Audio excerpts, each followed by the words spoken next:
ఈరోజు ఫిబ్రవరి 14 ఒక బాధాకరమైన దినం.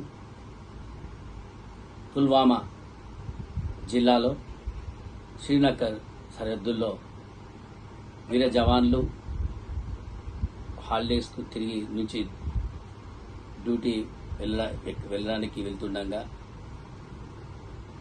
వారి యొక్క వాహనం మీద టెర్రరిస్టులు ఆత్మాహుతి దాడులు చేయడం వల్ల 40 మంది జవాన్లు అమరులయ్యారు.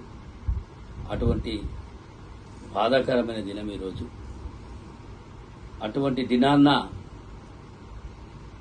ప్రేమికుల రోజు అని, వ్యాలంటైన్స్ డే అని జరుపుకోవడం సరికాదు.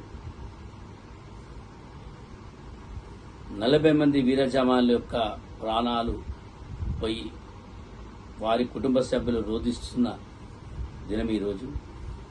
ఇటువంటి దినాన్ని బ్లాక్ డేగా ప్రకటించుకోవాలి తప్ప ప్రేమికుల రోజు అని, వ్యాలంటైన్స్ డే అని సంబరాలు జరుపుకోవద్దని నేను అందరికీ తెలియజేస్తున్నాను. దయచేసి ప్రతి ఒక్కరూ ఈరోజు ప్రతి ఒక్క భారతీయుడు ఒక్క నిమిషం ఆ వీర జవాన్ల గురించి మౌనం ప్రకటించాల్సిందిగా నేను కోరుతున్నాను.